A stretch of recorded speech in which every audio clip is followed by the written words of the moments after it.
दोस्तों, अगर आप भी सोशल मीडिया प्लेटफॉर्म पर बहुत ज़्यादा एक्टिव रहते हैं या सोशल मीडिया का अच्छा खासा यूज़ करते हैं तो आप अचानक से ही अभी नेपाल को भी बहुत ज़्यादा चर्चा में देख रहे होंगे। जी हाँ दोस्तों, नेपाल के बारे में आप भी बहुत सारी न्यूज़ अपनी स्क्रीन पर देख रहे होंगे, लेकिन आज हम आपके लिए लेकर आए हैं एक ऐसी न्यूज़ जो शायद आपको भी चौंका देगी।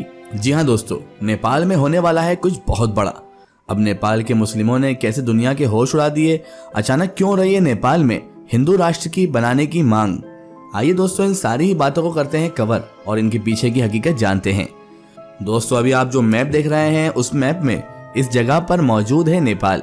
वही नेपाल के जो इंडिया का पड़ोसी बहुत ही छोटा और एक ऐसा देश है कि जिसके बारे में ये भी मशहूर है कि ये इतिहास में कभी भी किसी का गुलाम नहीं बना, मगर पिछले कुछ वक्त से अचानक से इस पूरे ही देश में बहुत ज्यादा हलचल नजर आ रही है और एक ऐसा माहौल तैयार हो रहा है कि जिसकी वजह से ये कहा जा सकता है कि ये माहौल न सिर्फ इस देश की राजनीति को बल्कि इसकी किस्मत को भी पूरी तरह से बदल कर रख सकता है।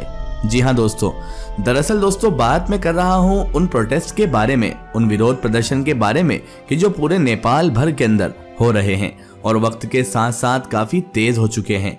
इन सारे प्रोटेस्ट के जरिए से ये डिमांड की जा रही है कि नेपाल के अंदर डेमोक्रेसी को हटाकर एक बार फिर से मोनार्की को वापस लाया जाए।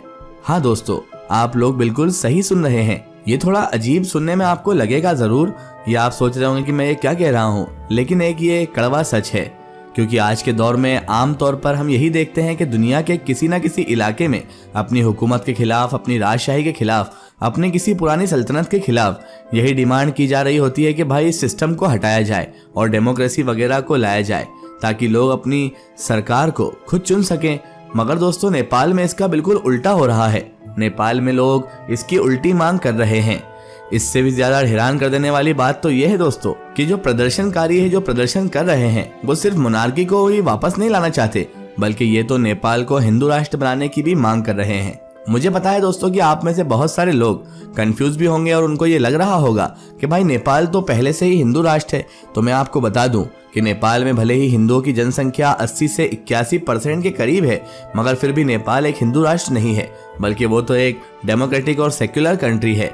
अब दोस्तों, अगर बात करें 81% हिंदुओं के अलावा अगर बाकी रिलीजन्स की भी बात कर ली जाए तो 8% के करीब बुद्धिज्म को फॉलो करने वाले लोग वहां पर पाए जाते हैं, जबकि 5% आबादी ऐसी है कि जो इस्लाम को फॉलो करती है। बाकी के बचे हुए सारे लोग इन तीनों धर्मों को छोड़कर, इन तीनों रिलीजन्स को छोड़कर बाकी किसी धर्म या मजहब वगैरह को फॉलो करते हैं। यहाँ पर दोस्तों अब सबसे ज्यादा दिलचस्प बात यह भी है कि पिछले कुछ वक्त में देखा गया है कि नेपाल के अंदर और स्पेशली नेपाल की राजनीति में इस्लाम की चर्चाएं भी काफी बढ़ गई हैं। उसके पीछे की वजह यही है क्योंकि बहुत सारी रिपोर्ट्स ये बात क्लियर कर चुकी हैं कि इस वक्त नेपाल में सबसे तेजी के साथ फैलने वाला रिलीजन इस्लाम ही है। सबसे तेजी से अगर कोई धर्म फैल रहा है तो वो इस्लाम ही है।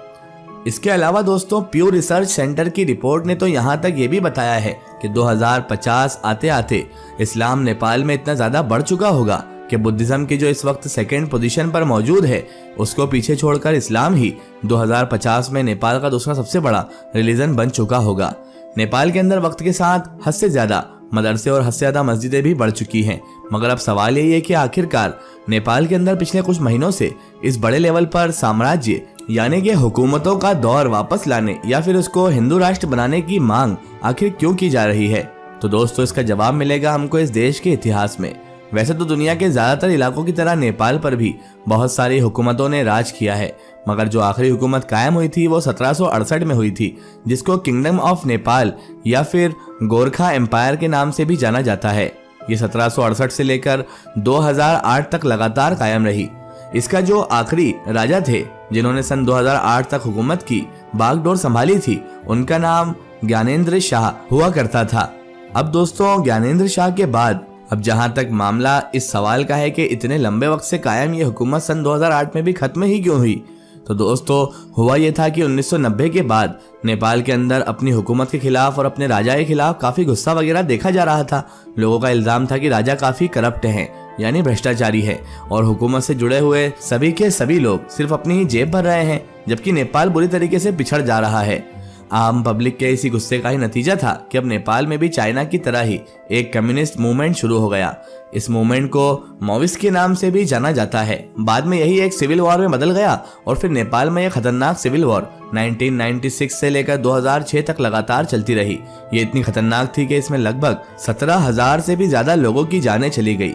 यहाँ पर सबसे ज्यादा गौरव फिक्र करने वाली बात अगर कोई है दोस्तों तो वो ये भी है कि नेपाल के वॉर में अमेरिका, यूके, इंडिया, चाइना और बेल्जियम जैसे देश कम्युनिस्ट मूवमेंट के खिलाफ किंगडम ऑफ नेपाल यानी कि जो पुरानी हुकूमत थी उसका साथ दे रहे थे। मगर 2006 आते आते हुकूमत को झुकना पड़ा और एक डील हुई जिसके तहत अब आखिर में उस हुकूमत के आखिरी राजा की, जिनका नाम मैंने आप लोगों को ज्ञानेंद्र बताया था, उनको गद्दी से हटना पड़ा। और फिर सन 2007 में सबसे पहले तो नेपाल को एक हिंदू स्टेट से मतलब एक हिंदू राज्य से सेक्युलर स्टेट बनाया गया और उसके बाद अगले ही साल यानी सन 2008 में नेपाल को मोनार्की से डेमोक्रेसी में मतलब राजशाही से लोकतंत्र में बदल दिया गया। दोस्तों लोकतंत्र तो आ गया मगर नेपाल की शायद किस्मत ना बदल सकी, बल्कि हर गुजरते दिन के साथ अब उसकी हालत और भी बुरी से बुरी होती चली गई। पॉलिटिकली और इकोनॉमिकली तो नेपाल हद से ज्यादा अनस्टेबल हो गया था। नेपाल पॉलिटिकली कितना ज्यादा अनस्टेबल है और कितने लंबे वक्त से अनस्टेबल है, इस चीज का अंदाजा इस बात से लगाया जा सकता है कि 2008 से लेकर अब तक यानी इतने कम वक्त में ही नेपाल में लगभग 10 सरकारें बदल चुकी है। जो भी आती है उनके ऊपर यही इल्जाम होता है कि ये करप्ट है, इसने ये बुरा किया, इसने वो बुरा किया, और कोई भी आम जनता के लिए काम नहीं कर रहा है। यही वजह है कि एक बार फिर से नेपाल के अंदर ऐसा माहौल बनता हुआ दिखाई दे रहा है कि जैसा 1995 और 96 के दौर में बना हुआ था। मगर फर्क यह है कि वो माहौल मोनार्की यानी कि राजशाही के खिलाफ था, उसको उखाड़ फेंकने के लिए था, जबकि यह माहौल राजशाही को वापस लाने के लिए है। और तो और ये हजारों की तादाद में जितने भी लोग अलग अलग जगहों पर और अलग अलग वक्त पर नेपाल में प्रदर्शन कर रहे हैं, विरोध प्रदर्शन कर रहे हैं, ये ना सिर्फ ज्ञानेंद्र शाह के नाम का नारा लगा रहे हैं, उनको सपोर्ट कर रहे हैं, बल्कि साथ ही साथ उनको गद्दी पर बैठाने की डिमांड कर रहे हैं। हाँ दोस्तों, ये वही ज्ञानेंद्र शाह हैं जिनके बारे में मैंने आपको पहले ही बताया है कि ये नेपाल की हुकूमत के आखिरी राजा थे। ये सन 2008 से लेकर अब तक लगातार नेपाल के अंदर एक आम इंसान की तरह ही जिंदगी गुजार रहे हैं। लास्ट टाइम नवंबर में भी नेपाल से इस तरह की खबरें निकल कर आई थी कि जब नेपाल के अलग अलग इलाकों से इकट्ठा होकर लोग काठमांडू के इलाके में पहुंच गए थे और वहां पर उन्होंने बड़े लेवल पर प्रोटेस्ट करना शुरू कर दिया था। ये सारे प्रदर्शनकारी राजशाही को वापस लाने और हिंदू राष्ट्र बनाने की मांग कर रहे थे। बाद में ये सारे प्रदर्शन हिंसक भी हो गए थे क्योंकि बहुत सारे इलाकों में तो हुकूमत ने पहले ही प्रोटेस्ट को बैन कर दिया था, जबकि जिन इलाकों में ये प्रोटेस्ट हुए थे वहां से भी लाठीचार्ज वगैरह की या फिर घायल वगैरह होने की खबरें भी आई थी, जिसकी वजह से माहौल बहुत ज्यादा गर्मा गर्मी का हो गया था। और इसी वजह से उस वक्त तो प्रोटेस्ट रुक गया था, लेकिन अब फिर से प्रोटेस्ट जोरों शोरों पर है। तो दोस्तों ये थी नेपाल की कहानी। फिलहाल आज की हमारी वीडियो में बस इतना ही। अगर ये वीडियो आपको पसंद आई हो तो इसे ज्यादा से ज्यादा शेयर कीजिए और इसे अपने फ्रेंड सर्कल, अपने रिश्तेदारों तक जरूर पहुंचाएं। इसी तरह की इन्फॉर्मेटिव और हिस्टोरिकल वीडियो के लिए हमारे चैनल को सब्सक्राइब कीजिए और पास में दिए गए घंटे के आइकन को जरूर दबाएं ताकि हमारे आने वाली हर नई वीडियो की नोटिफिकेशन आप सब तक पहुंचती रहे। जय हिंद, वंदे मातरम।